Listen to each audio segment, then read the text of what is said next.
And we are live, and welcome everyone to my WWE TLC 2016 review. Yes, I do know that the show ended Sunday night. I know this is coming 4 days late. I've been busy with work, however, so I do apologize for the tardiness of this video. But what I plan to do in this video is pretty much the same thing I did with my WrestleMania 32 review, where I review the show and the fallout from the show the following night. So with the case of WrestleMania 32, I did the show and then Raw after. For TLC, I'm going to do the show and then I'm going to do SmackDown, talk about the fallout as well. So you're going to get two for one in this review. So I do apologize if this review is coming a little late, but without any further ado, let's get right down to my review.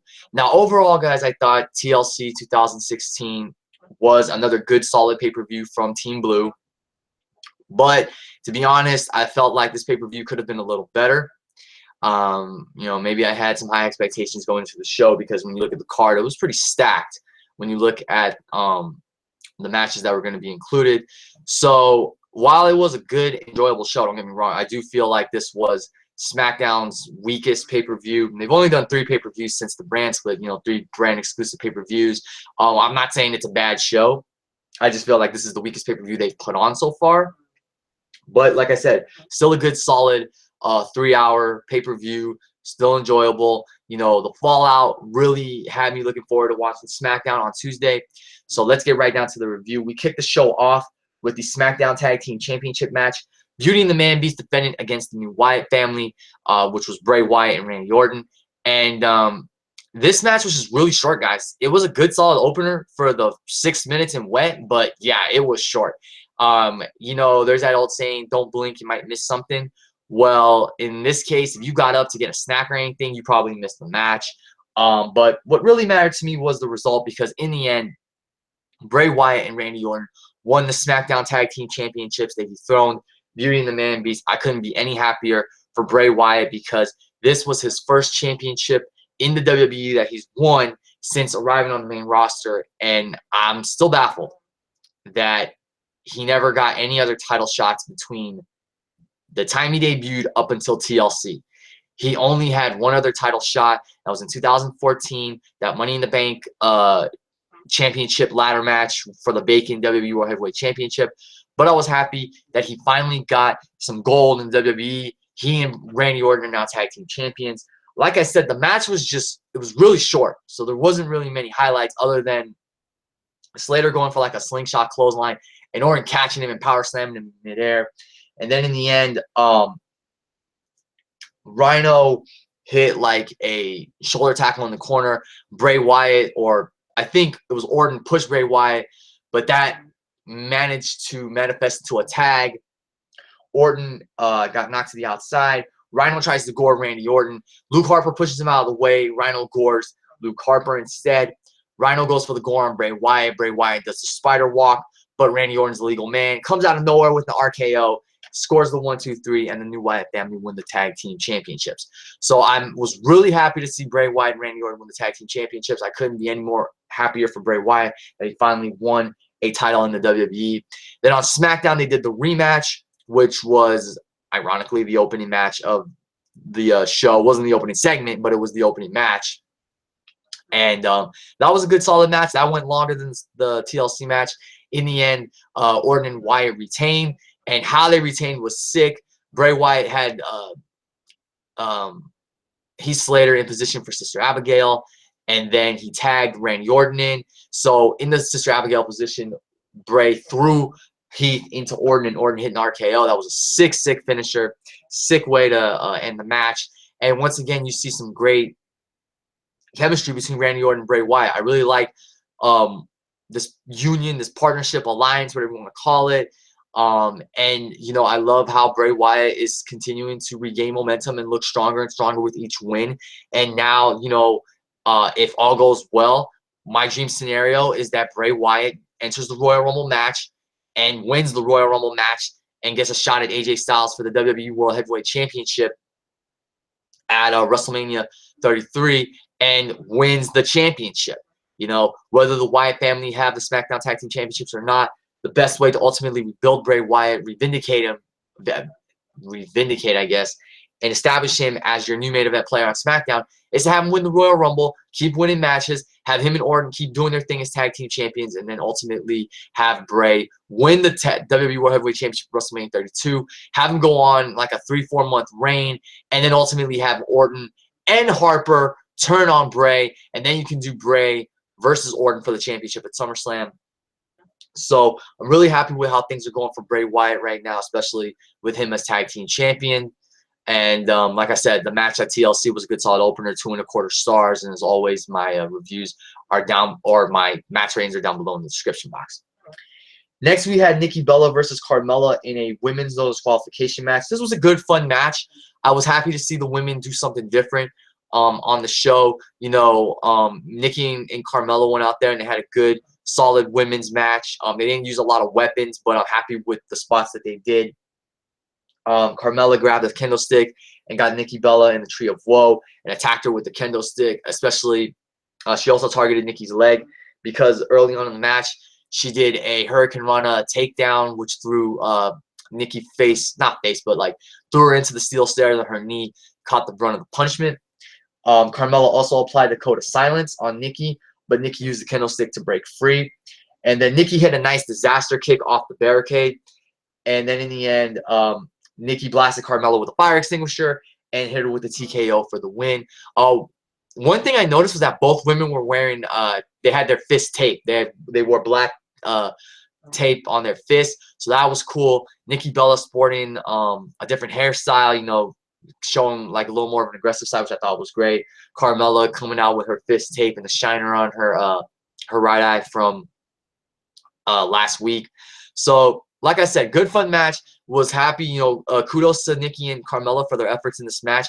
And after the match, Carmella then revealed that it was Natalya who attacked Nikki Bella at Survivor Series, like we all predicted, because I mean it was so obvious, you know, with Natalya being there, being the first to be there, and Natalya taking Nikki's place. So on SmackDown, then you had Carmella and Natalya. They were supposed to have a match, and it just became a catfight, and Carmella, you know, got chased off to the back, and while Natalya was looking for her, she ran into Nikki Bella, who was giving her the stern look, like, you know, she's starting to believe that it may have been Nikki who attacked her, or Natalya who attacked her, but Natalya was trying to say that it wasn't me, you know, Carmella's a liar. So we'll see where things play out, because it's either going to be Natalya who is revealed as the attacker. It could be Eva Marie, because we haven't seen Eva Marie on SmackDown since she got suspended, or as Daniel Gaiza, my good friend, of course, pitched, it could be a returning Mickie James. And if it's Mickie James, that's going to be really interesting, because that brings some star power to the SmackDown Women's Division, and it'd be really interesting to see how things go down between her and Nikki. So we'll see where things go from there. But the women's no disqualification match was a good, solid match, a fun match. Kudos to Nikki and Carmella for their efforts in that match, and kudos, like I said on Twitter, to Alexa Bliss, I forgot her name, I'm sorry, and Becky Lynch for their efforts in the SmackDown Women's Championship tables match, which I'll talk about in a little bit. I feel like the women really had a chance to shine in different stipulation matches, so that was cool. Again, I really appreciate how SmackDown properly utilizes their women and how they utilize stipulations like this. So yeah, that was a good, fun match. We then move on to the Intercontinental Championship ladder match, The Miz with Maryse defending against Dolph Ziggler. Now, this match got mixed reactions from the YWC. Some people thought it was a really good match. Some people thought it was a great match. Some people thought it was a disappointing match. I personally thought this was a great ladder match. And what I liked about this match was that they didn't go 100 miles per hour, hit crazy spot after crazy spot. They wrestled this ladder match in a methodical pace, and I appreciated that, you know, because I felt like it added to the storytelling, because storyline wise, this is the final chapter between Miz and Ziggler. They've had great matches throughout the year, you know, so in this final chapter, they're going to want to just go out there, punish one another with the ladder, and just, you know, eliminate their opponent once and for all and ensure victory by climbing the ladder. And that's what I like, the methodical story, the methodical pace that this match took. You know, they wrestled outside for, I want to say, a good 7, 8, 9, maybe even 10 minutes before even getting back in the ring. So that was unique. And there were some nice ladder spots in this match. But like I said, I just I appreciated the fact that they didn't go 100 miles per hour and do ladder spot after ladder spot after ladder spot. There was a story that they told, good methodical pace. I liked it. So I appreciated it. I thought it was a great ladder match. As far as highlights go, you had Dolph Ziggler hit a jumping spike DDT on the ladder on the outside. You had Miz again mocking Daniel Bryan by doing the double running drop kick in the corner, and Ziggler was pinned in the corner with the ladder on top of him. And as Miz went for the third drop kick, Ziggler threw the ladder on at him.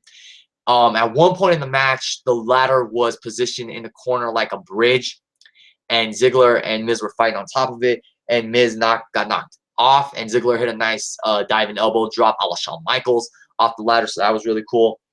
Miz got Ziggler in the figure 4 leg lock with Ziggler's right leg trapped in one of the ladder rungs, so that was really cool. That was innovative because Ziggler had his right leg, worked on during the match. So of course there's continuity right there. Miz, has the figure 4 leg lock in his arsenal, so that was great to see.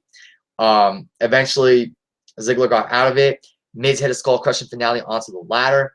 Miz also hit a slingshot powerbomb while Ziggler was climbing. So Ziggler was starting to climb the ladder. Miz got underneath him, hit him with a slingshot powerbomb.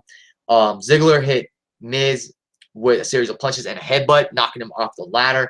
And at that point I was wondering, was Maryse going to get involved? Was she going to hit Ziggler with a low blow? Was she reenact Money in the Bank 2010 when she actually climbed the ladder, which I wanted to see? Like, I was wondering, would Maryse pull a Money in the Bank 2010 and climb the ladder to try to grab the title from Miz? She didn't.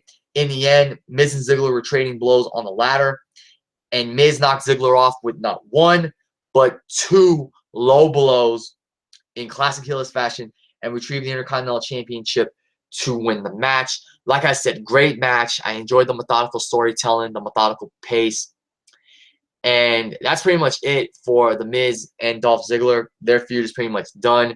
It was a great feud while it lasted, and I think it's safe to say that was the feud of the year, WWE-wise, for 2016. On Talking Smack, you had more great verbal exchanges between The Miz and Daniel Bryan, and this has to eventually lead to a Miz-Daniel Bryan match at WrestleMania 33, which I'm thinking of making a video about later this week or next week. But I think you have to do a Miz-Ziggler match, or not Miz-Ziggler, Miz-Daniel Bryan match, because, I mean, their feud right now is going really well. It is red hot. It's lighting up SmackDown. It's lighting up Talking Smack. And, I mean, it just would not make sense to not do anything. So you have to have some kind of payoff for this. And that ultimately would be a Miz-Dolph Ziggler match at WrestleMania 33. Now, as regards to what outcome I think should happen, I'm going to save that for the video because I do have a couple of outcomes that may surprise you. But this is my opinion. But I honestly think that with these proposed outcomes, one person can really benefit from it. So I give the match 4 stars. I thought the Miz-Ziggler ladder match was great. Miz, one of the best heels in the company, if not the best heel in the company. And, yeah, on SmackDown, he had the Miz TV segment with Dean Ambrose. He gave Dean Ambrose a Miz Participation Award because, well, spoiler alert, but eventually I was going to talk about it. Obviously, Dean Ambrose didn't win the WWE World Heavyweight Championship at TLC. AJ Styles defeated him. And, Miz, I forgot to mention this, but Miz cut this great promo where he says, everybody now gets an award for participating. But I love how, he was just calling everybody a loser. He's like, you're a loser. You're a loser. You're a loser. Dolph Ziggler, wherever the hell he is, he's a loser. And I'm still Intercontinental Champion, so I win. That was great. Ambrose wanted to get into a fight with Miz.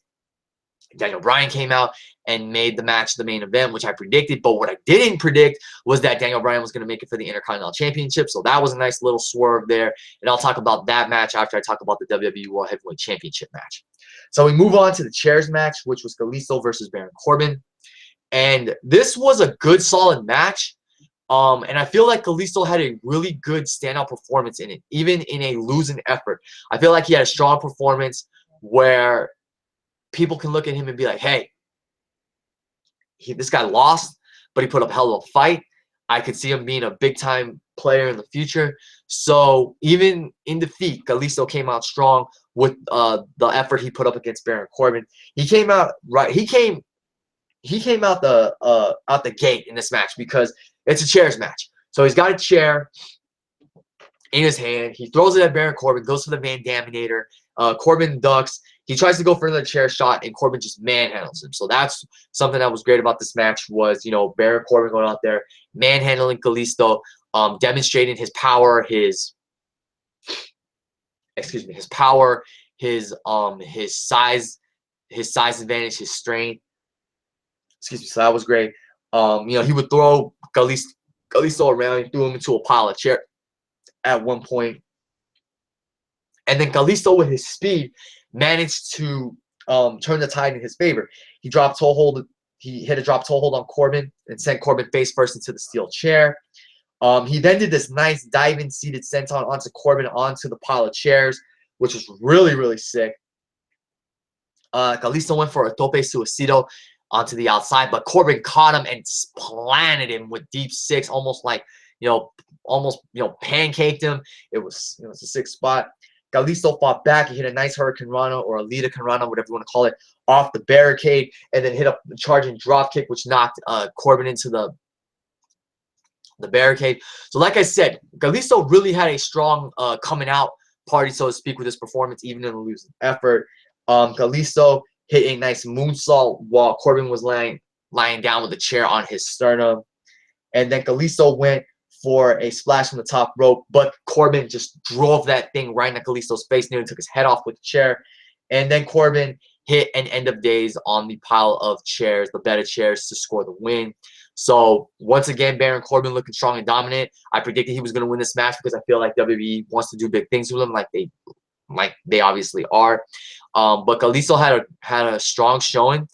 And even in defeat, you know, he looked strong with the way that he took the fight to Baron Corbin. I think this has to be one of Kalisto's best performances on the main roster in a while. And then on SmackDown, they had a rematch. Kalisto once again had a strong showing. His speed, you know, proven to be his advantage. But in the end, Baron Corbin got the victory again. He countered a head scissor takedown into another end of days, which was freaking sick as hell. That's what I like about the move, is that he can hit it out of nowhere, like the RKO. And yeah, you know, I do want to see Kalisto get pushed and built. But you know, Baron Corbin right now, he's riding momentum, so he's looking strong. And it's going to be interesting to see where WWE goes from here. But Baron Corbin looking strong. And the other thing that I like is that, and someone on Twitter mentioned this, is that they keep mentioning the fact that he won the Andre the Giant Memorial Battle Royal. And I got to say, this year has been the most significant year where the winner of the Andre the Giant Memorial Battle Royal has actually gone on to do good things. You know, this is the year where that Battle Royal has actually meant something to the winner. And it's actually meant something as a match. Because Corbin, yes, he may not have a title right now. He may not have been on an unstoppable winning streak. But he is looking good and strong, like the dominant heel that he should be. And ultimately, this is going to lead to bigger and better things, you have to believe. So this year, the Andre the Giant Memorial Battle Royal actually means something to the winner. And I just hope for the best for Baron Corbin and for Kalisto as well. Corbin's off to the right track. Kalisto, I want to see him do well. Maybe 2017 will be his breakout year. But I was thinking maybe you could bring over to SmackDown Neville, who God knows where he's been on the freaking program, because you barely see him. You only know he's on the roster if you see him on the Superstars page. Bring Neville and Kalisto together. They can be a tag team. And hell, they can probably knock off the Wyatt family and win the SmackDown Tag Team Championships. That's what I like to see. We'll have to see where things go from there. Next, we had the tables match for the SmackDown Women's Championship. Becky Lynch defending against Alexa Bliss. This match started off slow, but as it progressed, it got better, especially with the close calls of, you know, who's gonna put who through the table, who's gonna go through the table first. So, you know, like I said, with both Carmella and Nikki Bella's match, and this match, kudos to the ladies for their efforts. You know, it was great to see the women utilized in stipulation matches like this. So towards the end of the match, you had Alexa Bliss hit Becky with a DDT on the table, and then you had Becky apply to disarm her on Alexa while Alexa's arm was trapped between the table legs. So that was great. That was an innovative spot right there. But in the end, Becky and Alexa brawled on the ring apron, and Becky knocked Alexa off. But then Alexa managed to, like, from what I was seeing from the replay, she pulled the rope, the ring apron, and it caused Becky to lose her balance briefly. And then Alexa caught Becky in a powerbomb position, powerbombed Becky through the table, and wins the SmackDown Women's Championship. Alexa Bliss, your new SmackDown Women's Champion. That was a shock to some people, but I called it because I felt like they were going to really pull the trigger with Alexa Bliss and do good things with her. So Team Blue has a new Women's Champion. You know, it couldn't have gone to, you know, I was happy that that Alexa won. I love Becky Lynch. I wish she could have had, I wish her Women's Championship reign could have been better, but of course there was the medical issues she suffered from that kept her out of action for about a month. So I mean, you know, those kind of injuries and whatnot are, you know, are unforeseen. They're unpredictable. But I mean, the emotion on Alexa Bliss during her interview on Talking Smack, you can't script that because it was real, it was genuine, and you know, I congratulated her on Twitter. That's awesome that she's a SmackDown Women's Champion. I'm looking forward to seeing how long she goes as champion. You know, I think if she's going to drop the belt, do it at WrestleMania, but I hope she has a strong run as Women's Champion. Then on SmackDown, they had the championship celebration for Alexa, and I love Alexa as a freaking heel. I mean, she's like, you know, all you guys can tweet me and congratulate me all you want, but all I care about is me. I love it. I love how she said, you know, Becky Lynch called me a word that rhymes with witch. Well, guess what? This bitch now runs the SmackDown Women's Division. I love it. Becky Lynch came out, wanted a rematch with Alexa Bliss, said that she's going to, I forgot what she said, but she said that, you know, her reign starts with her and is going to ultimately end with her. Challenged Becky or Alexa to a rematch, but Alexa denied the offer and, you know, just, you know, got out the ring and walked out. But it's going to be interesting to see this rivalry continue. I personally think if they don't do a match at the Royal Rumble, well, whether they do it at the Royal Rumble or even the first SmackDown of 2017, the match should either be like Falls Count Anywhere or 2 out of 3 falls, maybe a women's submission match. Any of those 3 stipulations I'd like to see, but I like that they're keeping this feud going. And after that, I want to see Alexa mix it up with maybe Nikki Bella, Mickie James, depending on whether or not she's the person that attacked Nikki Bella. Maybe throw Naomi into the mix because Naomi beat Alexa Bliss at No Mercy. And we haven't really seen much of Naomi since Survivor Series. So let's see where that feud plays out. But once again, that's what I love about SmackDown. They keep me interested. They keep me coming back for more. They make their feuds and, you know, meaningful. They make their rematches meaningful. Unlike on Raw, and I've already ranted about Raw, so I'm not gonna say it. I'm not gonna say anything else. I might even watch Roadblock. I might even predict Roadblock. I might just pass on that whole show because the only match that really intrigues me is the Sasha Banks Charlotte Iron Woman match for the Raw Women's Championship. Everything else on that card does not interest me at all. But that's another story for a different day. So before I get to the main event, I got some comments from my good friend TN Couponer, who I believe is still watching the stream. If you are, Josh, give me a thumbs up or something here in the chat. But first question is, what would happen if Bryan wins the title against Miz? Well, I don't think Daniel Bryan should win the championship. You know, I think what I'm gonna do is I'm gonna save that question, Josh, for my outcome. Well, no, you know what? Let me answer this. I don't think Daniel Bryan should win the championship against The Miz if they wrestle. It should not be for the championship. I don't think Bryan should win the title. I think Miz should hold on to the championship no matter the outcome. He should hold on to the championship, but I don't think Daniel Bryan should win the belt. That's just me. He has no reason to win the belt. He's a SmackDown general manager. If he was to beat The Miz, he should just beat The Miz, call it a day. But yeah, I don't think he should win the championship. And then you also said that you think Kalisto versus Baron Corbin was one of the better chairs matches in TLC history. You know what? I agree. This was a match that warranted the chairs stipulation. I think it was the best chairs match I've seen in TLC history because last year you had Del Rio and Swagger. That was solid. You know, the year before you had Ryback and Kane. That was horrible. The year after you had, God, I don't even remember what the chairs match was for 2013. 2012, I don't remember what it was. 2011, I don't even remember what it was. Oh no, 2012 I think was Sheamus and Big Show.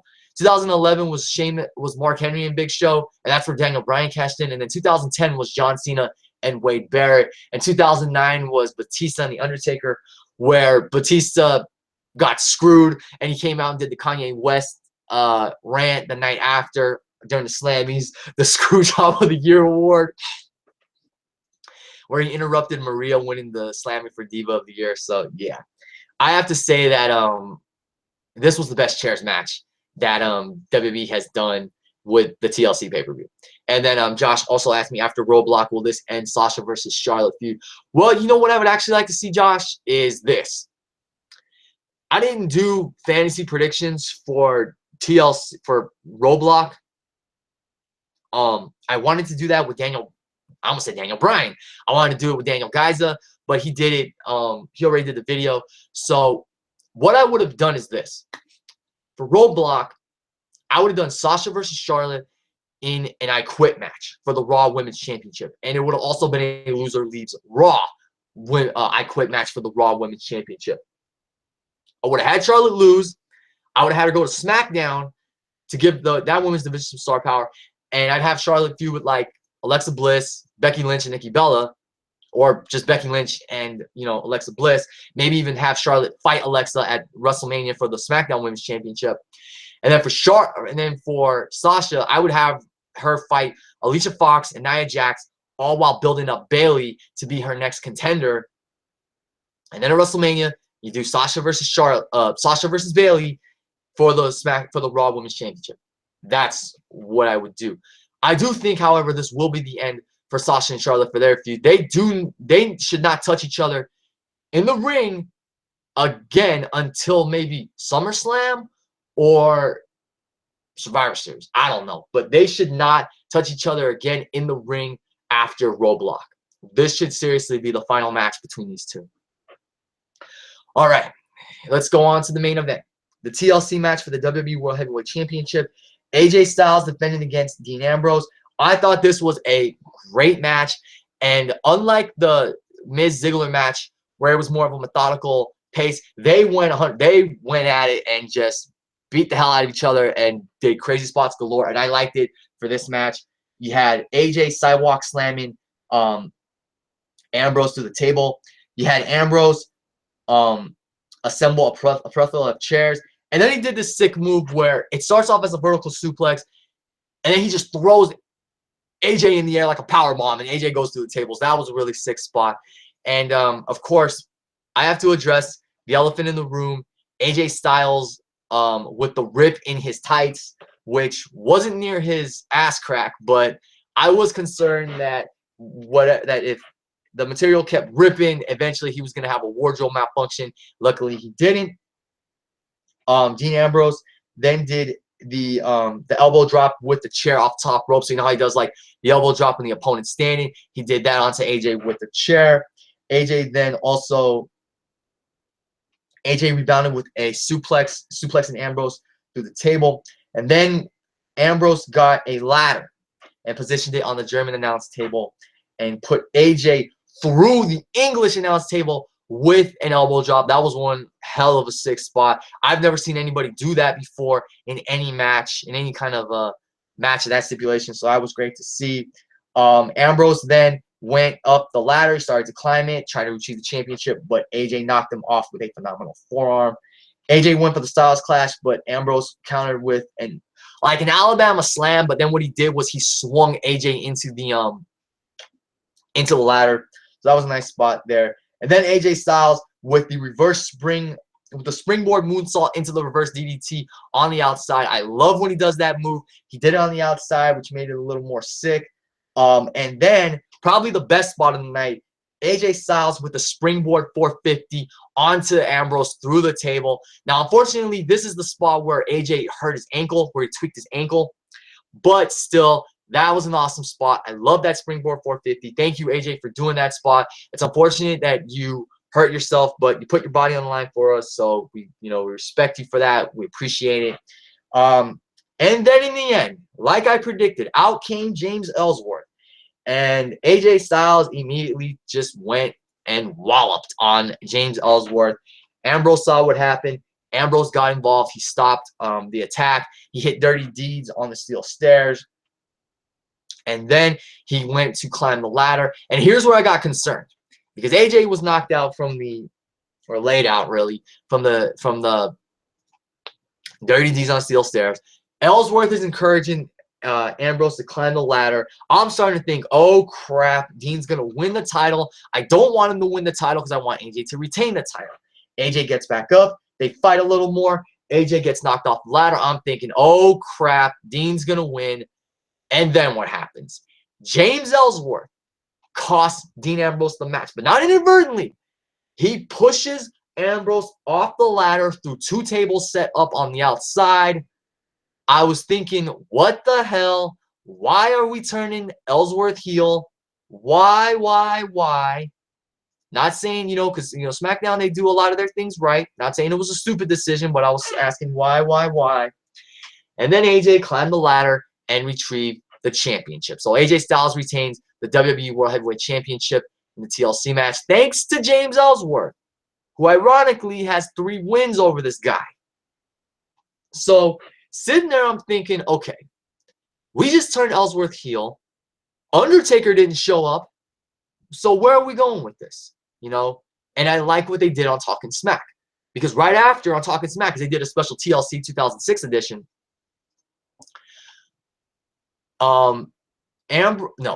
Ellsworth came on, and everybody, Renee Young and Daniel Bryan were saying, why did you do what you did? And James Ellsworth was like, you know what? Dean Ambrose and I, we're good friends. He probably would have done the same thing, but I want to beat AJ Styles for the WWE World Heavyweight Championship. I've had his number 3 times, so I know I can beat him a 4th time. And he's getting delusional now.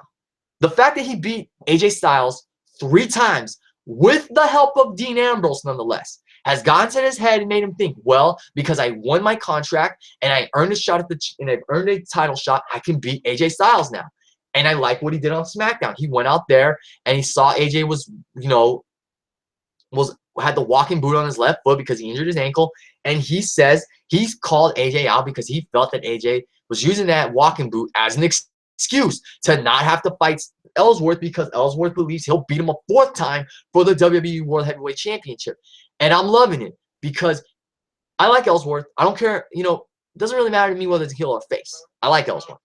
But what I like is he's making his heel turn work because he's letting his ego, yes, like you said, Josh, Ellsworth's ego is going to be his downfall.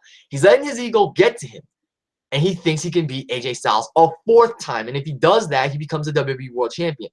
I love it. I love what Ellsworth was doing because he was acting very cocky at times, but I like it. And it was not like they just had Ellsworth turn heel, and then he fights AJ, no explanation. I like it. And then Dean Ambrose came out, planted Ellsworth on his head with Dirty Deeds, and left. Now, I guarantee you that's not the end between these two because there's eventually going to come that time when James Ellsworth's going to get the ass kicking of a lifetime from Dean Ambrose. So that was not the last we saw of Ambrose or Ellsworth. Like I said earlier, he got an Intercontinental Championship match with Miz on SmackDown. It was a good, solid main event. Maryse got involved towards the end. And then James Ellsworth came out to let the referee know. He was, he was basically like being a tattletale, letting the referee know that Maryse got involved and led to Ambrose getting hung up on the ropes. So Ambrose recovers, and then he notices Ellsworth's there trying to cheer him on.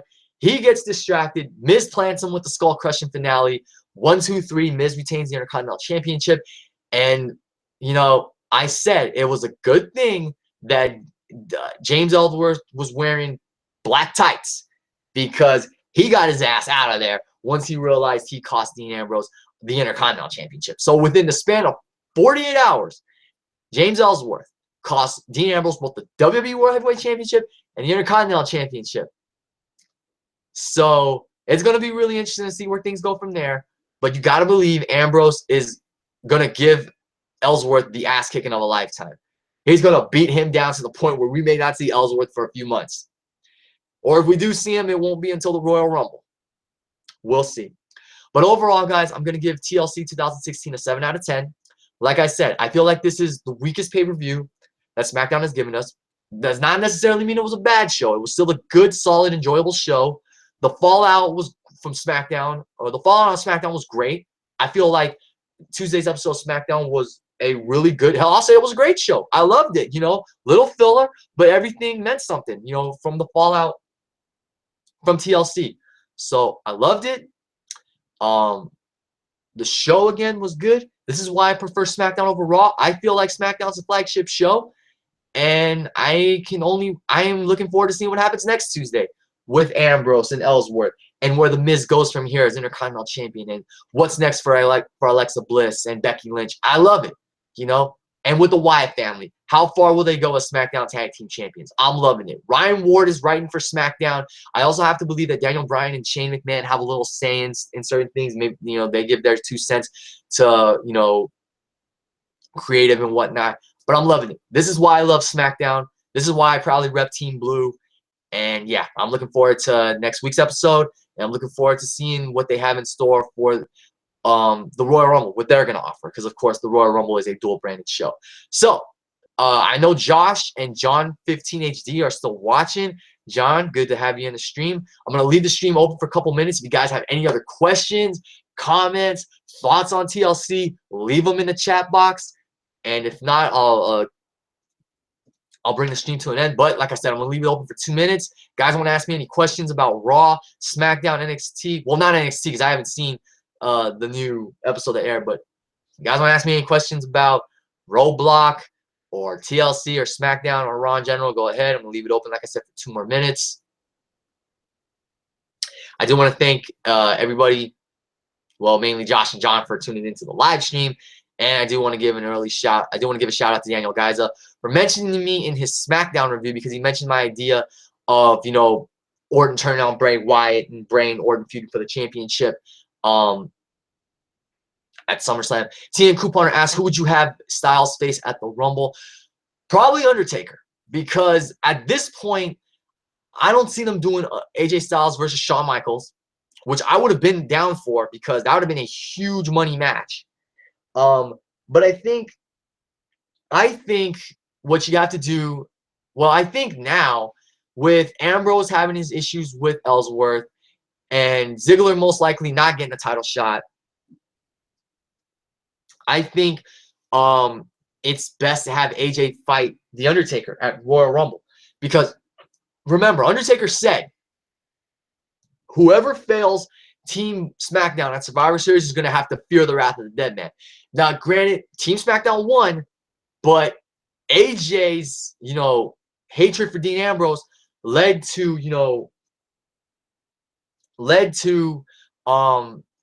Ambrose getting eliminated, and that caused a rift within Team SmackDown a little bit. So that's most likely the logical challenger, The Undertaker. And would I have Undertaker win the title? No. I love Taker, but no. AJ has to go into WrestleMania as the WWE World Heavyweight Champion. So that's what I would have face at the Royal Rumble. I might make a video on that and compare it to one other famous title match from the Royal Rumble, where there was a title change that happened that had mixed reactions. I'll get more into that if I ever make that video. But yes, I would have Undertaker face AJ Styles, but I'd have AJ retain the championship. Now, let me pose this question to you guys who are watching. Shelton Benjamin, he was supposed to return to SmackDown a while back. He got injured, unfortunately. Do you guys see Shelton Benjamin returning at the Royal Rumble? Could he return to the Royal Rumble? And could he possibly make it to the Final Four? Hell, could he return to SmackDown and maybe win the #1 contendership for the WWE World Heavyweight Championship and challenge AJ for the championship at Royal Rumble? Who knows? See, there are a lot of open possibilities. But you got to believe the consensus challenger for AJ is going to be The Undertaker. So, and in case you're wondering, Josh, who would I have Owens face at the Royal Rumble? Jericho. Jericho. Not a fatal 4-way with Rollins and Roman. No. I'd have it be Owens versus Jericho. I'd have Team Jericho implode. That's what I would do. All right. Well, I think I'm going to end this stream. I'm going to end it right here. Last chance to get in any last-minute questions, comments, whatnot. And while I look for those, I just want to thank everybody who tuned into the stream. And, of course, I want to thank all my subscribers for all their support. Please continue to support this channel. Like this video, comment, share it with your friends. Tell me what your favorite matches from TLC were. What did you think of the pay-per-view in general? What did you think was the match of the night? Between the two ladder matches, Miz and Ziggler and AJ and Ambrose, I'd have to give the slight edge match of the night-wise to AJ and Ambrose. But both matches were great. Don't get me wrong. I enjoyed the women's no DQ match, the women's, tables match. With the tables match, you can only do so much because it's not about pinfall or submission. It's about trying to get your opponent through the table. But I thought that was still a good, solid match. And Kalisto and Baron Corbin putting on what I thought was the best chairs match I've seen since the stipulation was introduced. So, yeah, another good, solid pay-per-view from Team Blue. And, yeah, you know what, guys? I think I'm just going to end the review right here. So thank you to everybody who watched, who tuned in, and who listened to this. Like, comment, subscribe. You know the drill. Share this video with your friends. This is Robbie One Kenobi signing off. Everybody have a good night. Enjoy your weekend, and I will see you on my channel for more content. Thanks for watching the video.